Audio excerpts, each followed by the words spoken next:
YouTube, and welcome back to Cover 2 Credits. This week I am running a solo review real quick. Kevin and I couldn't quite meet up to see the same movie this weekend, and today I went and saw Pirates of the Caribbean 5, Dead Man Tell No Tales. Now, Pirates I've always been a fairly decent fan. I mean, throughout the previous four, there have been good ones and worse ones, as is with most series movies. It's kind of crazy that this is the fifth one in this series. This movie kicks off with the story of Henry Turner, whom you find out is the son of Will Turner from the previous movies, Orlando Bloom's character in some of the previous movies. You kind of hit the ground running from a little clip when he's a younger guy, and then it skips ahead, I think, 9 years, and you see him when he's older, and then you start seeing what you see in the trailers with him looking for Jack Sparrow, also meeting Captain Salazar, who's played by Javier Bardem, who is an amazing actor through and through. I wasn't sure exactly what to think of the captain in this movie, but I enjoyed it. He's a fun part. He doesn't half-ass anything he does. He's through and through with all of the parts he plays, and then Pirates is no different.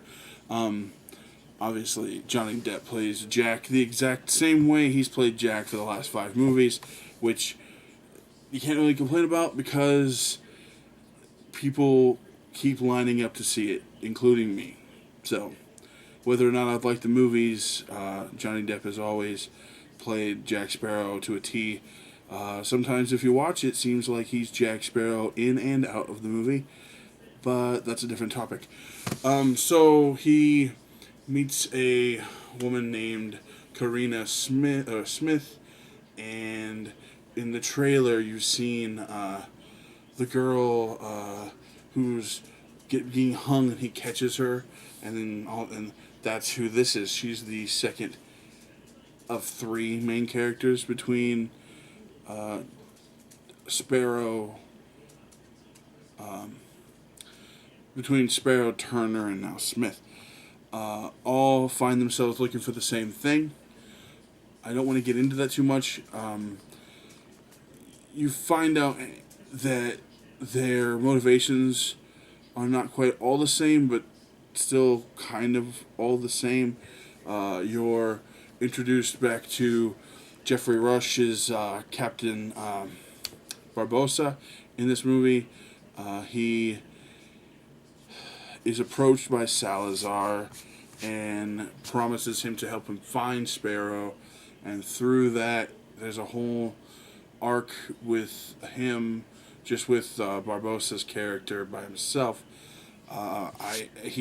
Jeffrey Rush is another one who has played that character very, very well, and this one's not any different. He has a little bit more character development maybe than what I remember. I mean, he's had a decent bit of character development, but this time it felt like he had even, or maybe a little more.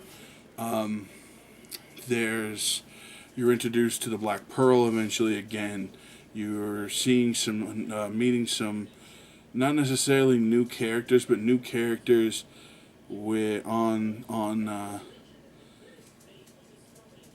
whether it's different crew members that you might seem to remember from previous movies, or different redcoats that look familiar from the previous movies but aren't maybe necessarily the exact same characters. They have some interesting cameos as always.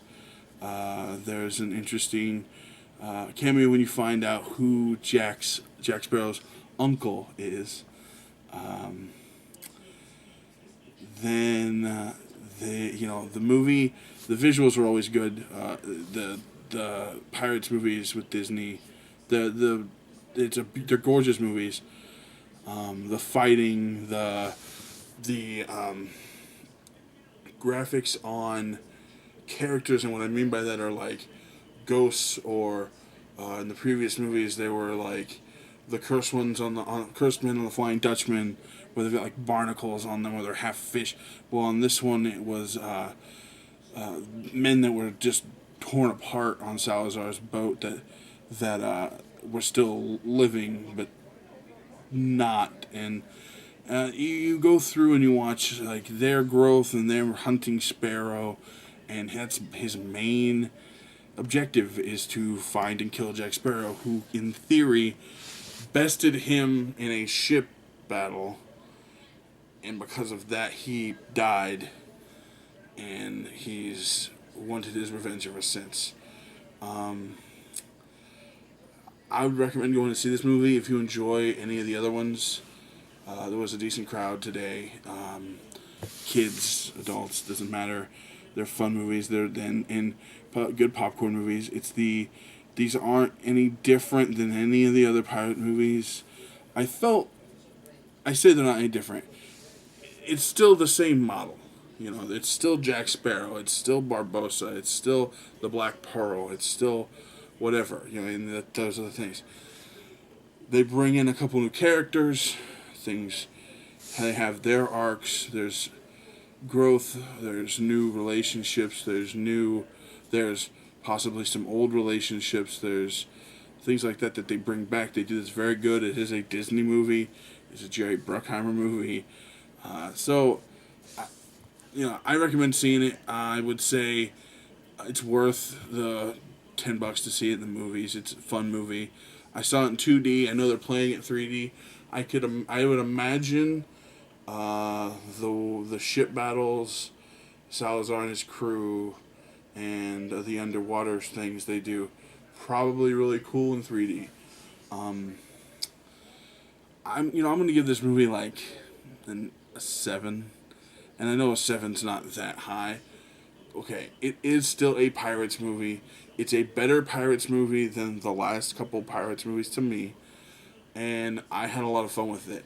Is it a super great movie? No, it's a Disney Pirates of the Caribbean movie. To me, it's not going to get an 8. It's going to get a 7, 7.5, and I'll recommend it to people to go see. That's kind of how I feel. Let me know if you guys go see this movie. Let me know if you like these. If you don't like the Pirates of the Caribbean movies, I'm kind of indifferent. I tell you the truth, until this one wasn't, I had kind of lost interest, and this one caught me. It's got me back in. Stay until after the credits. There is an after credit scene. Will probably lead into number 6, but who knows?